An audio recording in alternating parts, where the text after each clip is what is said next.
Away we go. All right, so we've got a couple new people tonight. Thanks for coming, I appreciate it. Any questions about what to expect? Otherwise, we're gonna go ahead and dive in. I think I will, for those of you who were here last week, I think I will do a little recap of my stories, just because you might have some questions about my story and how I got to be standing here in front of you. Who's this lady telling me all about my brain? So Barbara, we can go to the next slide, please.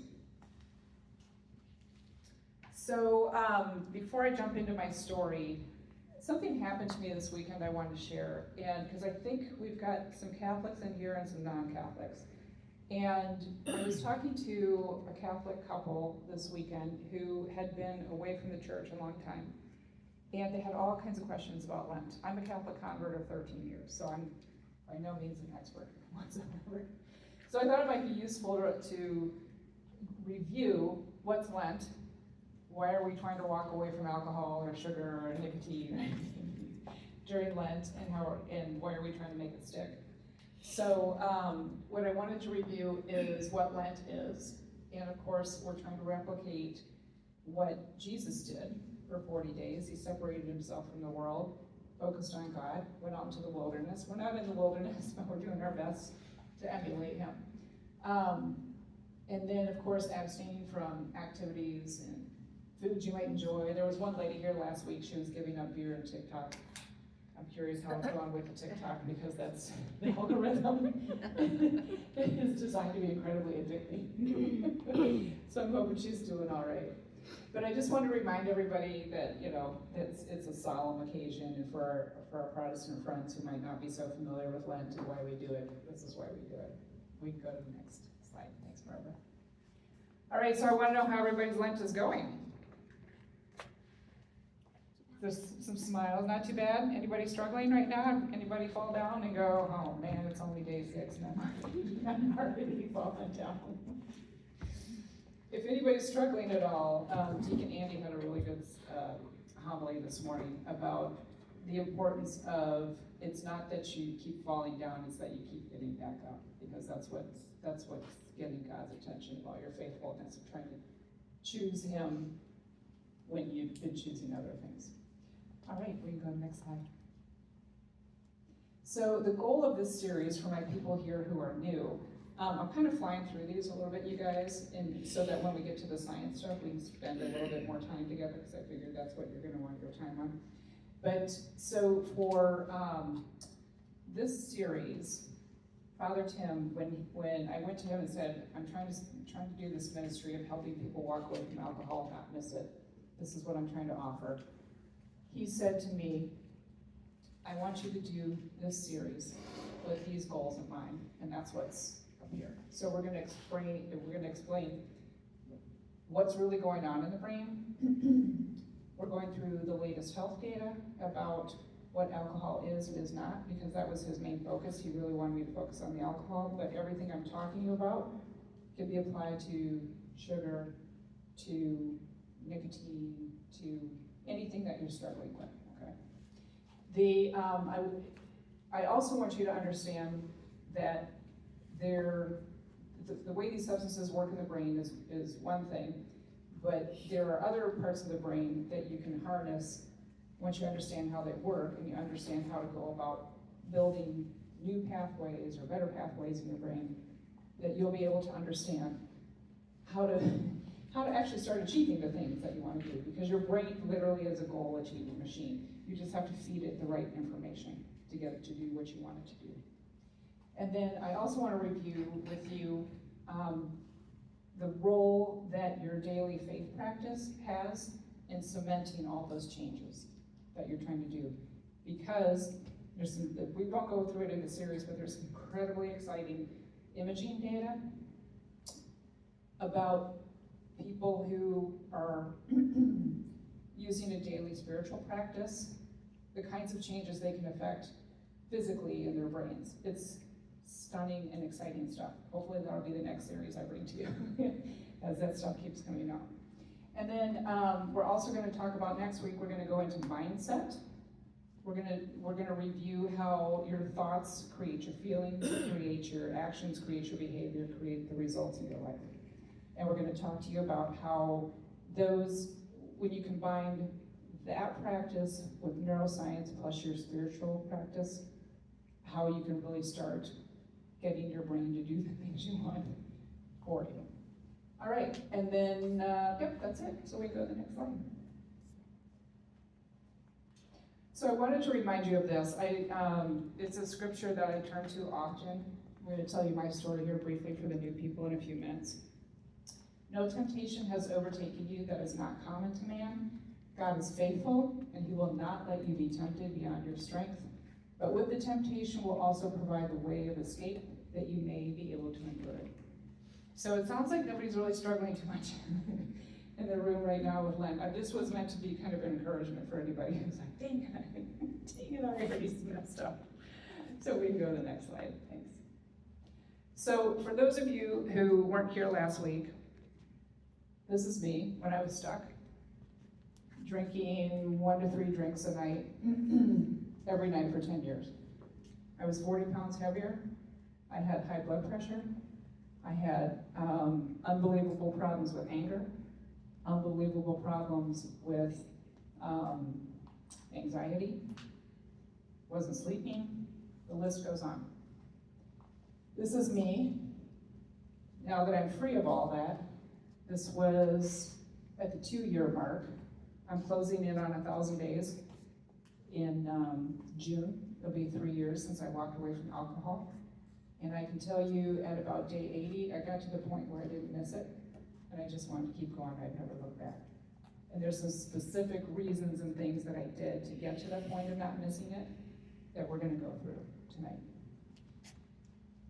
I want to talk to you a little bit, just as a reminder for those of you who were here last week, and then for our new folks joining us. This is kind of hard for me to be up here in front of you, because this is not something I've ever done before. I used to work in a world that involved working with neurosurgeons, neuroscientists, psychiatrists, neuropsychiatrists, the list goes on, because of the company that I worked for and the training that I had. And I left that world 2 years ago for some specific reasons that we'll go into in a minute. But I'm here standing in front of you for a couple reasons, because number one, Father Tim took a chance on me, because in the last year, I said yes to God. I walked away from that job, but for a year I didn't know what I was going to do.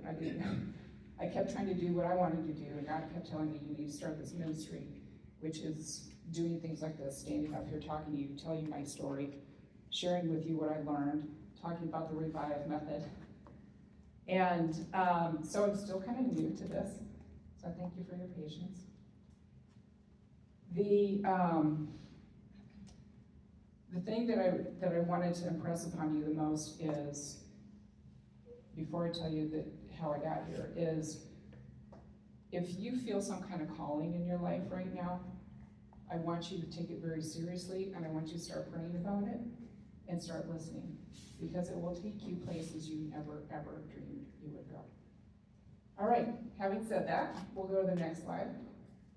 So I mentioned working in the operating room with neurosurgeons. That was my primary responsibility. I was drinking too much. That went on for about 10 years. The work I was doing was incredibly rewarding, incredibly stressful. I had to take paid days off, my PTO days, to go to the doctor, to go to the dentist, because I was on the surgeon's schedule. I was pretty much on call all the time. And the problem with that work is it burns you up. I did that for 17 years. It burns you up.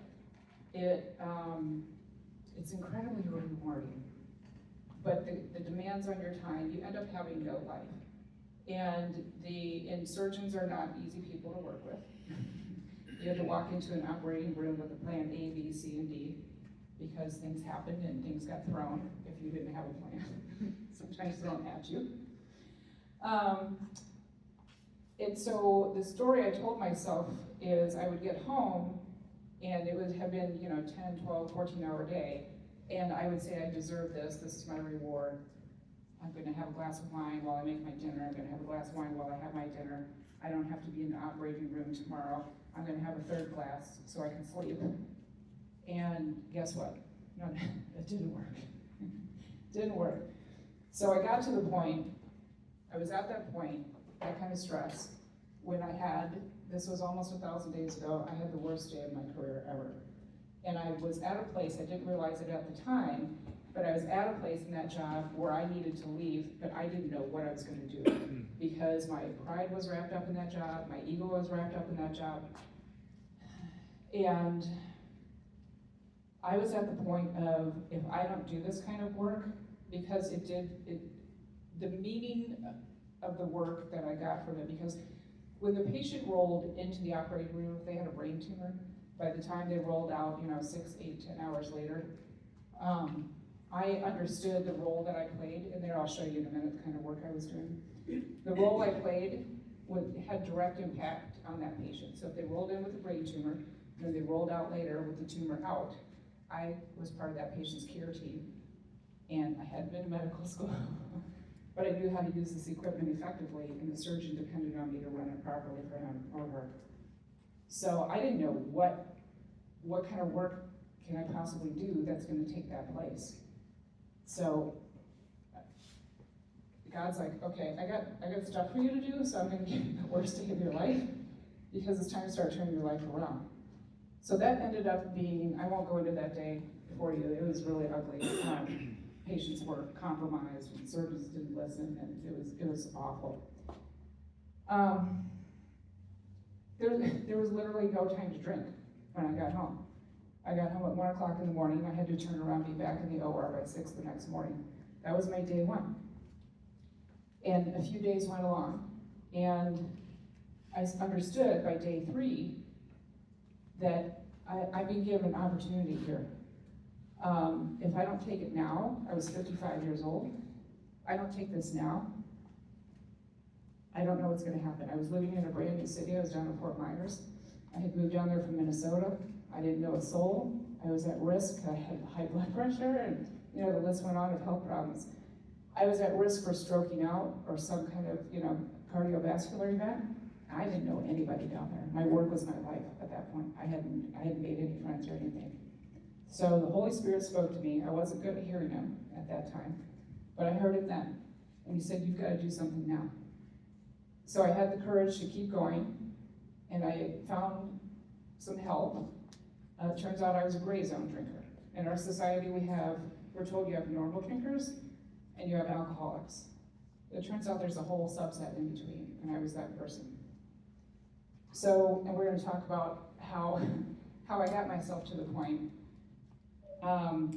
But I was 5 months into this new life of being, because I don't refer to myself as sober, because I'm not an alcoholic, I don't live in that world.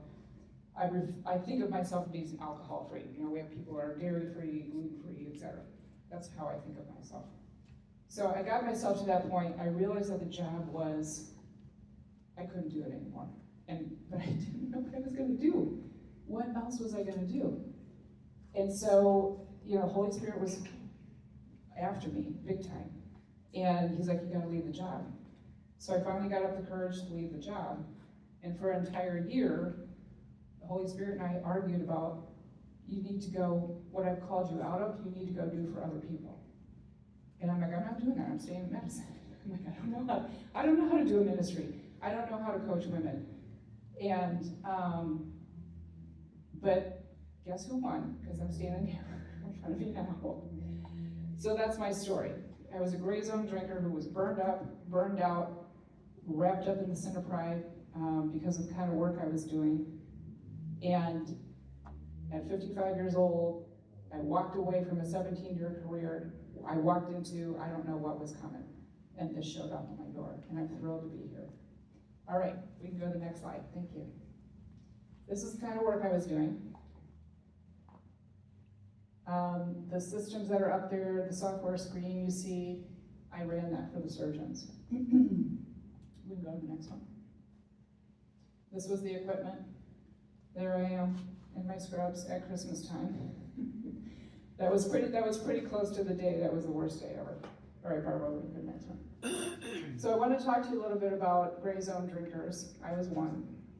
My ministry and my mission is to help primarily, everybody's welcome here of course, but I work primarily the last 2 years I've been working with women who were me.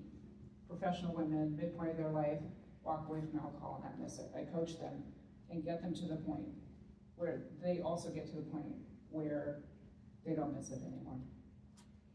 So a gray zone drinker, what is that? You can stop anytime. I stopped during the pandemic. Remember when everybody was doing their videos of day drinking? They were all over Instagram and Facebook. And I knew at that time, I was smart enough to know that because we weren't in surgeries either for a while. There was like 3 weeks where there was no surgeries happening. And I knew if I went down that road that I would never come back. So I stopped. And then they went, maybe I have a problem. I started vacillating. I don't think I have a problem. Nothing happened. I mean, I slept better and stuff. My blood pressure got better when I stopped, but I don't have a problem. So, but I would sit there endlessly Googling, am I an alcoholic? How much is too much to drink? Am I drinking too much? It's like, it just took up so much real estate in my head. Okay, we go next slide, thank you. So, I talked to you guys about, I started figuring out how to help myself. These are all God-given lessons. This is not something I developed myself. When I made the decision to walk away from alcohol, I did find a little bit of help from a young woman who was trying to do what I'm doing now, but she wasn't offering some of the things that God showed me what to do.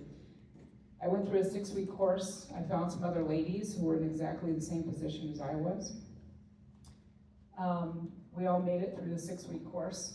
I actually made it to 8 weeks because I had stopped a couple weeks before that. And I was succeeding because I was starting to do some homework. I was using my neuroscience background to understand what the heck was going on in my brain, to go through the latest health data, because I came up in a time where we were all told where that alcohol was actually kind of in moderation, good for you, great for your heart, et cetera, et cetera. Turns out none of that's true. We have current data, imaging data, brain data, cardiovascular data, it goes on. It's all incorrect. So I started doing this education, attacking the myths and the behaviors, et cetera, of what we've been told, what we've been inculcated with, the way alcohol companies market to you, et cetera. And God showed me, I didn't know it was called this at the time, but I've since learned to call it Revive. And I was doing this for the other ladies that I went through that course with because they were not succeeding where I was succeeding. They kept going back and back and back to the drinking. And so as that was happening, I was coaching more women, and over the last 2 years, I've coached probably about 100 different women. And they're doing well, got great stories to tell you. We won't go into it tonight. But I realized this is what God's teaching me to do. He wants me to go out and build this ministry so that, number one, the biggest thing, that people who are like me are not alone. But the other benefit, and that's why I'm here in front of all of you tonight instead of just a group of ladies, is the things that I'm going to go through tonight can be applied to other things that you might be struggling with in your life. When you understand how the brain works, it helps you get through. Right, everybody with me? Any questions so far? You're being really patient. I'm really nervous telling you everything. You're being so patient, thank you. All right, we can go to the next slide. So I want to go into the neuroscience a little bit. Dirty little secrets. I'm going to do my best.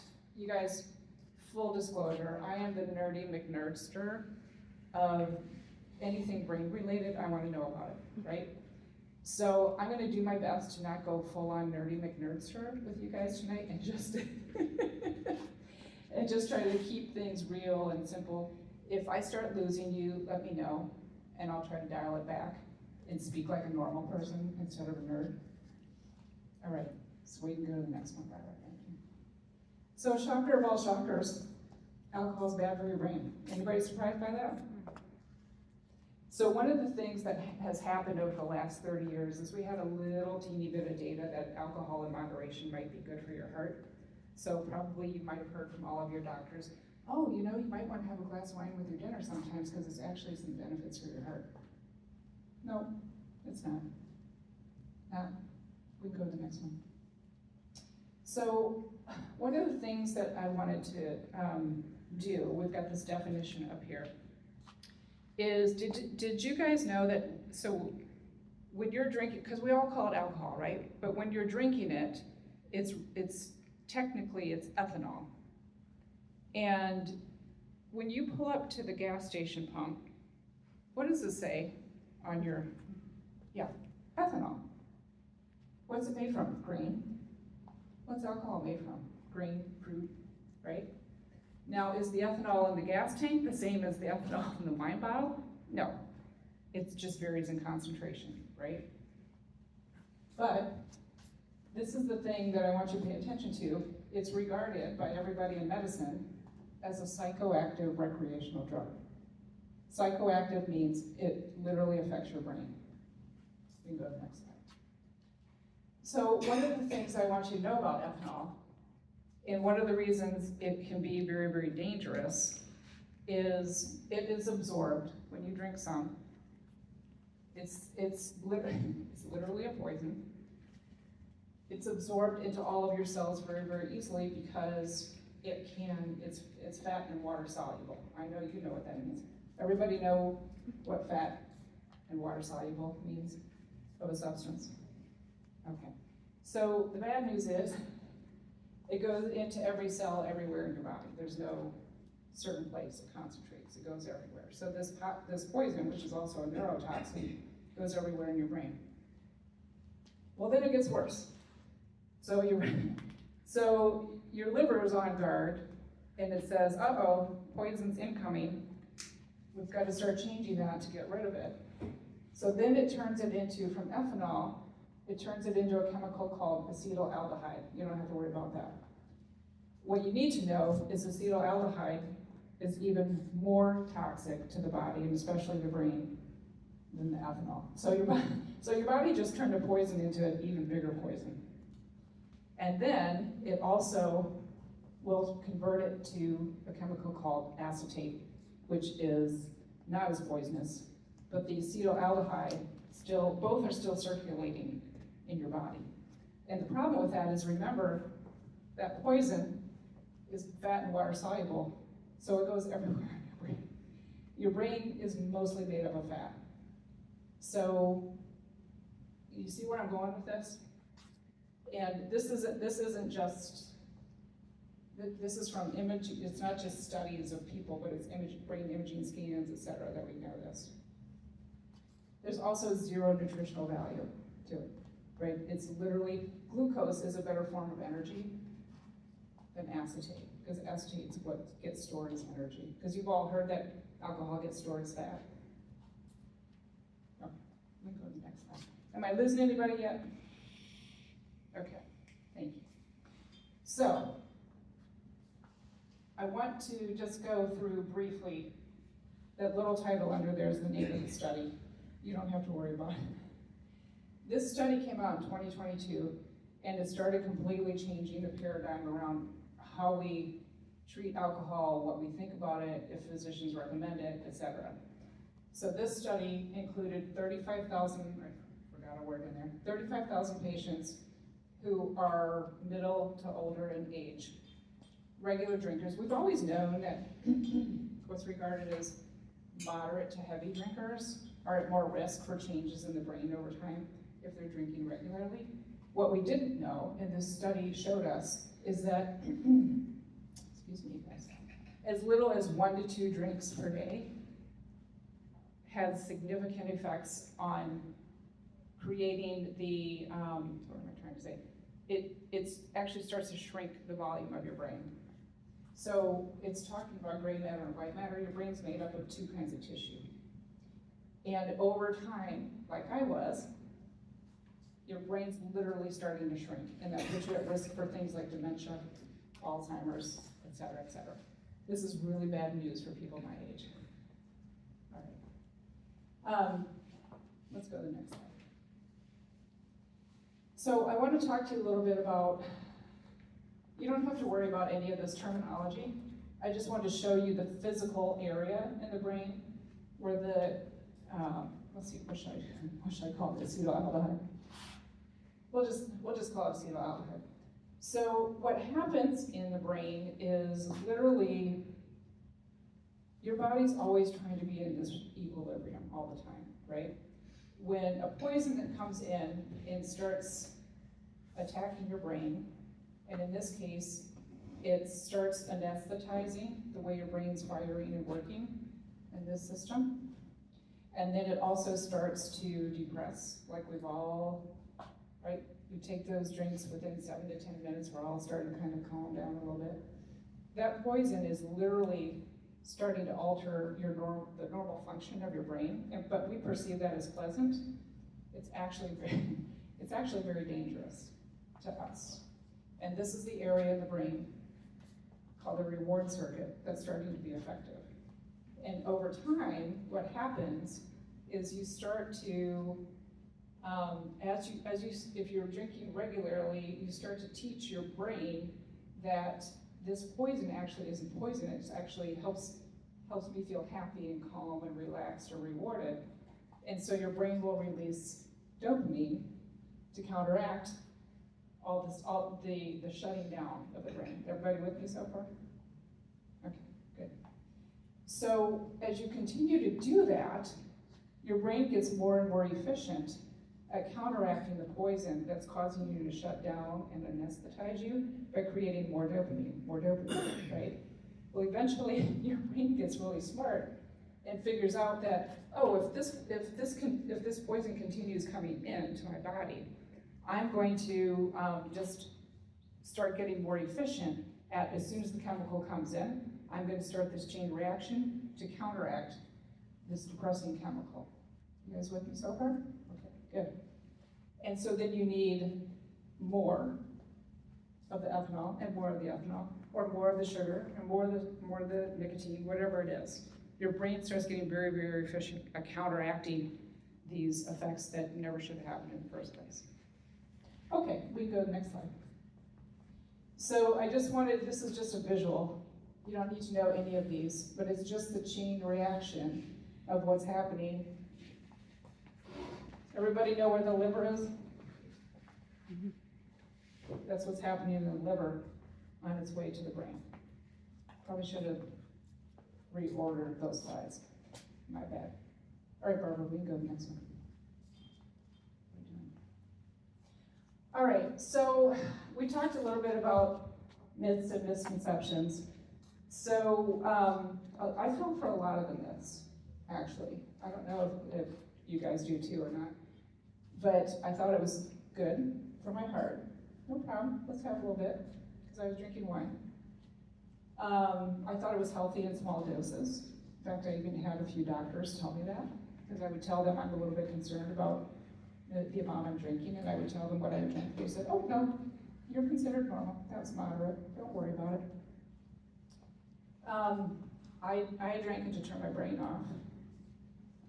The women I've worked with they think that they do better in social situations. If they have something to drink, they're convinced that that helps them. They think that ethanol is not addictive or cause dependency, and it turns out it's a progressively addictive drug over time. Nobody ever talks about that. We all think of addiction as if you pick up, crack pipe or some meth or something, you get addicted very quickly. That's not how alcohol works, but over time, because of that function that I just told you, your brain getting more and more efficient at dealing with the poison coming in, you need more and more and more. Well, that's called addiction. So we're always chasing that feeling of, I gotta relax, just kind of get my muscles to relax. Or, I talked about that one too, it makes you more sociable. Anybody feel like that? When I go out, just makes me feel just easier to talk to people. I get that a lot from a lot of the women I work with. Okay, Barbara, we can go to the next one. So what it actually is, we'll just kind of review here a little bit, is it is a neurotoxin in the medical world, and if you call poison control, they will tell you, yep, it's a neurotoxin. It's an anesthetic. It's a antiseptic. How many of us have, those little alcohol wipes that's what it is. It's, and this is something, how many of you guys you're interested in microbiome gut health? Like everybody's talking about microbiome gut health right now, right? Well, when you start drinking this disinfectant, guess what it kills as it moves through your gut? It starts killing off all your beneficial microbes. You drink enough, you really start messing up your microbiome. We didn't really start understanding that until a few years ago. It decreases blood flow to the brain. That's one of the reasons why your brain starts to shrink. It depletes nutrients, and it keeps you from absorbing nutrients. And then, of course, we just talked about being fat and water soluble. We go to the next one.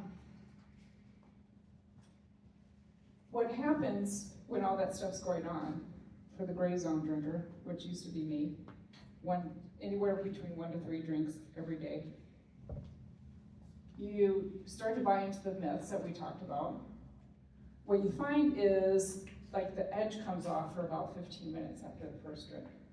But then the rest of the night, you have another drink, and you never quite feel the same. And you have another drink, and you start chasing that initial feeling to try to get back to where you were. And it doesn't work because your brain is getting better and better and better at counteracting the poison that it's supposed to. So, this is kind of what happens as your body's moving through.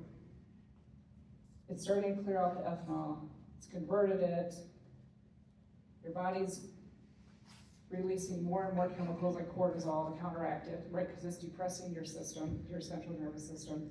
So your body's releasing things like cortisol from your adrenals to try to keep you awake and moving and going, because your body is saying something's really wrong here, we've got to counteract it. Okay. And then as it starts to wear off, the effects of the alcohol wear off, but the cortisol, everything else is still up here. So the anxiety and the restlessness and everything that you felt when you came home to try to relieve, it's all coming back. And if anybody's ever had a little too much to drink during the day and you're still awake in the evening, you know how uncomfortable you feel.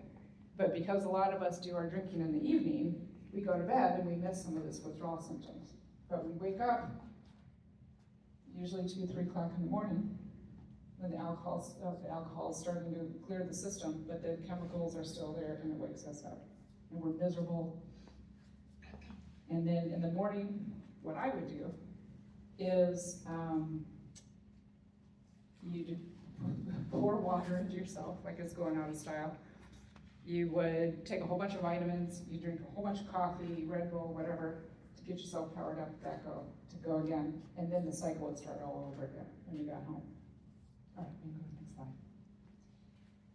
One of the things that I want to talk to you about is in that study that I talked to you guys about a little bit before. For those of you who weren't here last week, we did go through this slide, but I think it's important to talk about it again. In that study, remember, as little as 1 to 2 drinks a day causes shrinking in your brain. This is what it looks like. This is from Dr. Daniel Amen. He's regarded as one of the preeminent psychiatrists in the world studying brain health. He's done probably about 90,000 scans of brains to study. And this is what a moderate drinker's brain looks like. This is somebody we would consider doesn't have a problem. So this is clearly a problem. We can go to the next slide. Another thing that came out, if you guys have a chance to watch this, there's a documentary on Netflix that the BBC, yeah, go ahead. The slide with the moderate drinker. Yeah, if we go back to that, Barbara. If you were to stop drinking, could your brain rehabilitate itself? That's a great question, absolutely. Mm-hmm. Yep. It takes time. The brain does heal slowly than other organs in the body, but it does, yeah. Will you ever get back to where you were? No, but you can make significant improvement. Great question. Anybody else? Okay. All right, we can go next one. If you have a chance to watch this, there's a physician who's in this documentary, and he uses himself as an experiment, actually. and he goes through the study that I mentioned to all of you and interviews the people who participated in the study.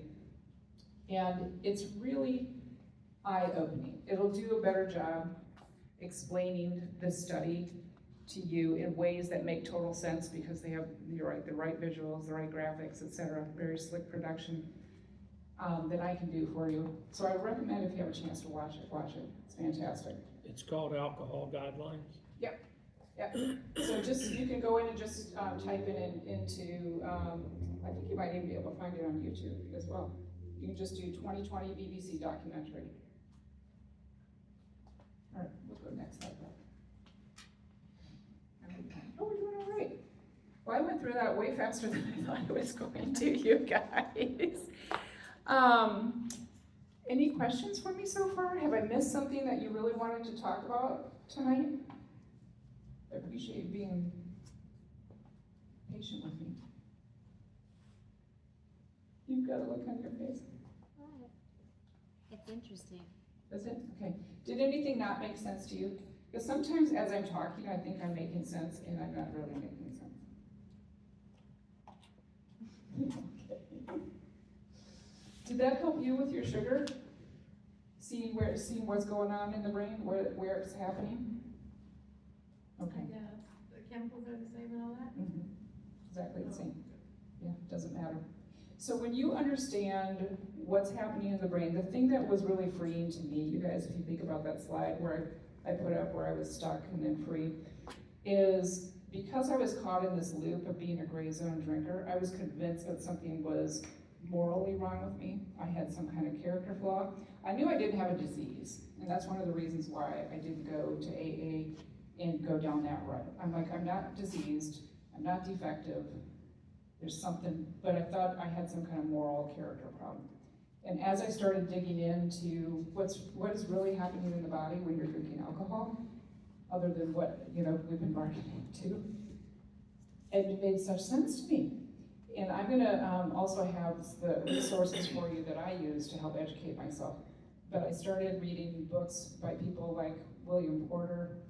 I started reading Dr. Amen's work, and I started understanding that because this loop gets activated because you're literally drinking a poison, that because of a concept called neuroplasticity, you've built between the effects of the drug and the behavior, you're teaching your subconscious to want this all the time. This is where it goes to sugar as well, right? You're teaching your subconscious that every time you have that reaction in your brain, that behavior is the desired behavior. And so that's where you're leading down a neural pathway. And what I discovered is because of neuroplasticity, meaning your brain can create new pathways at any time, it has that capability. Even in diseased brains, like a dementia patients, your brain still has that capacity to lay down new pathways. You can teach your brain to let that pathway go dormant and then lay down a new pathway so that you follow a new pathway all the time. That will be your new default. Am I making sense? Okay, we're going to talk more about that next week too, how you do that. We're going to get into that, and we're also going to go into the mindset part as well. We'll cover that next week. Any questions for me? I feel like I'm shortchanging you guys a little bit, but when I practiced, it was an hour. So, well, if nobody has any questions, I'm going to let you guys get out of here. Thank you for listening. I appreciate you coming. Thank you. All right. If you want me to, I've still got the email sheet and the phone numbers and stuff, so anybody who wants me to send them, I did send those reminders out, so anybody who wants me to remind them about next week's session, I'll get your contact. Okay. When did you send them? Today? I sent them yesterday morning. You didn't get it? I'm not I got sure. Okay. Yeah, I don't think so. I did get a couple addresses kicked back to me, even though I kept re-entering, so That's probably what it was, So- and I didn't get one either. you didn't get one either, okay. If anybody, yeah, go ahead. We could email you and then you could respond to that, right? I love that, you guys. It's easy, yeah. Yeah, go ahead and take a picture of the slide so you've got my contact info, and email me and I'll remind you. Thank you. Anything you want me to cover next week that I can throw in and add to what I'm already planning? Anybody got any questions about, hey, I was reading this and I was curious about it? No? All right, great. Well, thank you. Appreciate your time and being here. There's some great podcasts out there that talk about neuropsychology and the impact on the pleasure centers of your brain when it comes to things like TikTok and Yeah. the internet, social media, gratification centers in your brain. It's the same kind of triggers that you're talking about. Yes, that's exactly It's right. pretty interesting stuff. And it's stuff you don't even realize. You think it's, you know, it's not alcohol, it's not a drug, it's not nicotine. But if you ever read any of the things on like pornography, Yeah. or the things that exist on like social media, Facebook responses, and how that triggers the pleasure centers of your brain, it becomes an addiction to things like Instagram, Facebook responses, likes, dislikes, to a point where it's almost like when you look at cyberbullying and things like that, it plays into all of that in terms of repressing or facilitating the pleasure centers of your brain, and how that becomes addictive in and of itself. Yeah. Even more dangerous than alcohol. Agreed. And the problem here is the companies who've developed these platforms understand that very, very well. And that's why they're as addictive as they are. So, great point. But yeah, it's generally the same pathway that I'm talking to you about. And that's where I think, like, we got so much information tonight that I just feel like I need to like go and chew on it, because I'm not necessarily looking at it from the alcohol filter, I'm looking at it from other things, and I'm like, I need to take that information and try and figure out where to plug that in a different form. Okay. You know. That's my intent. Yeah. When Paul and I were developing this together, I'm here because of the work I do, but Paul and I also saw the opportunity of this information can help people with anything else as well. Yeah. And there's such a draw in what we need to do to fix our brains, just because, I mean, even as little as our cell phones have created pathways in there, you know. That's exactly right. And so do you find yourself, like, when you wake up in the morning, do you like to open, Instagram or TikTok or anything? It's the first thing you grab. First thing you do. First thing I do in the morning is I grab my phone, like it's gonna run away from me or Yeah. something. Yeah. Well, you just had 8 hours of no dopamine hits. So it's like, oh, It's time for a wa- dopamine it's hit. wacky. Kathryn, what are you gonna talk about next session? So next session, we're gonna talk more about how this center that we just talked about tonight, how it drives the things we do, like picking up our phone in the mornings. And what can we do if we're engaged in behaviors that we don't wanna do? What can we do, understanding the way the brain works? What kinds of things can we put into place, including our spiritual practice, to start laying down a new pathway, because we'll never get rid of that pathway. That just exists, right? Probably a good example would be, I haven't driven a stick shift car in 8 years, but I grew up driving a stick shift car. And on occasion, with certain triggers, if I have to hit the brakes really fast because I'm coming up on, a car maybe crash into it, I did that enough times in a stick shift that my foot goes to the floor in my automatic car. Looking for a clock. And I'm reaching down to shift down gears. Doesn't happen often, but in certain situations. I haven't driven a stick shift in 8 years, but in the right situations, that pathway's still there, right? Because your brain doesn't delete that information.